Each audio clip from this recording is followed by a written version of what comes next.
Okay, gonna do this quick video for these fenders. I'll just do the whole front clip, and it'll just be individual ads and cases.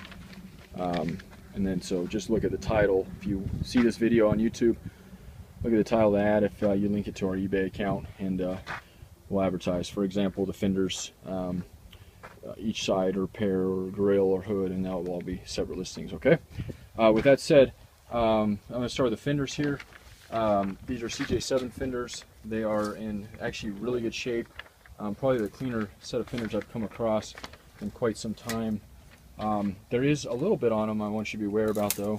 The front is the most noticeable thing on these things, to keep you know, clean and not bent. So they come in like that. That's I mean, they're virtually perfect on these noses, which is usually the part that gets beat up the most on them.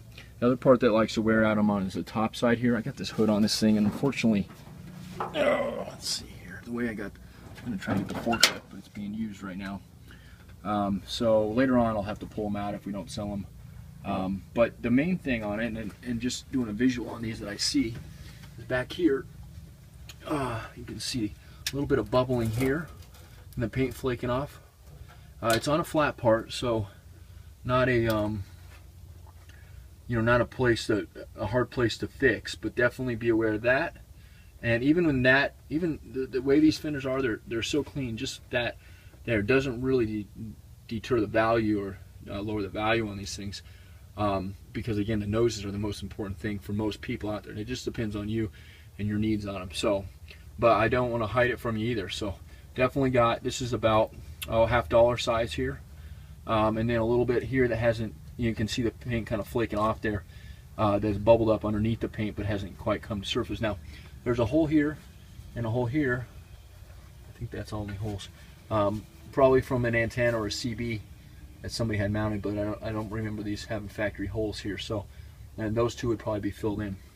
As far as that goes, this is the passenger front fender, so that's in still in good shape, and it's you know, coming around the front nose here, nice smooth here. Now this is the style that's got the plastic fender flare that goes on the outside of them. I don't know if I have to give you an example what that looks like, because people sometimes get confused, because like this is a CJ fender here as well, and you see how the molding is built into it. It's got the metal molding, so that's a different style there. This one, they're actually similar. I wonder if they, anyway, regardless, doesn't matter. I just want you to be aware of that. So this one does have the little screw holes in it to where the plastic molding pieces go, and I don't think I have any of those, but I can check if that's something you're interested in as well. Once again, the front nose of this thing is perfect, down through the sides, up top, another area like the rust. This is all nice, clean, a little dusty, but nothing like that. Nice straight through here and all the way, and then getting back into this area. Again, I wish that forklift was available. And then if you get down here, you're starting to see a little bit of this paint. This is a thicker area on these, and if you look there, there's a little bit of cracking. Let's see, right there you can see the paint starting to chip away. This is pretty thick paint, or whatever they have on this. It actually almost looks original, so it very well might be the original paint on it. I'm not sure. With a Jeep, it's hard to say, but nonetheless, it doesn't appear there's any body filler or anything like that.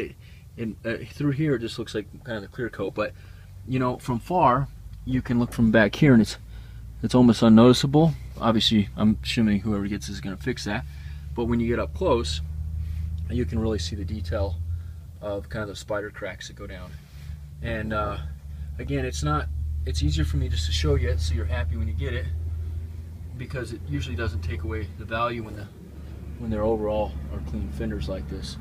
Out of all these fenders I have out here, and I do have other fenders, that's a YJ fender there, clip there, that'll give me a headache. I mean, you can see a lot of these things, some of those things we just need to get rid of. There's a crunch, but even going back into CJ's, this one here, it's okay, but got a nice piece of rust crack through there.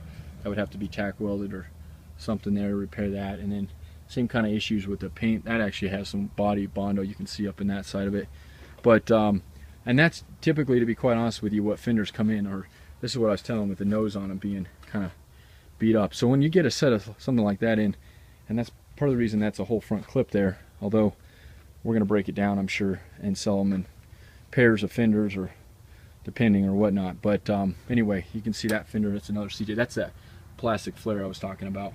But that one's all beat up on the nose. It's actually real beat up, and people still buy that stuff because it is repairable, and those fenders aren't made anymore. They're very hard. You can find them, you can find aftermarket, but they don't line right. The metal's cheap, and I mean, this is old school, you know, nice cheap metal, whereas this new stuff is so tinny and stuff. So anyway, not to make this too long, but just wanted to give you an idea. And we do have a ton of stuff, fenders, grills, stuff like that. And then, you know, I always like to show the yard because this is a new venture for me. I had a smaller yard, and now I have a much bigger yard. You can see our wheels down there, doors, and then over here is mainly our CJ and Jeep Wrangler stuff.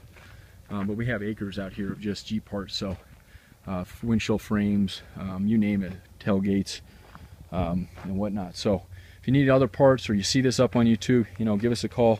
We're now, with the merger of my company and this company, we're now the largest Jeep yard in the U.S. right now as far as used parts go, OEM parts, and probably in the world as well. But the main thing is just getting this place a little bit more organized, and so people can access these parts, because some of these parts aren't accessible as far as, you know, they just have piled up over the years, and these are the parts people have been looking for years. So anyway, my name is Jeremy. I am the owner out here. It's Jeeps Unlimited in Erie, Colorado. We ship all over the world. I had frames go to Russia last week, axles go to Italy.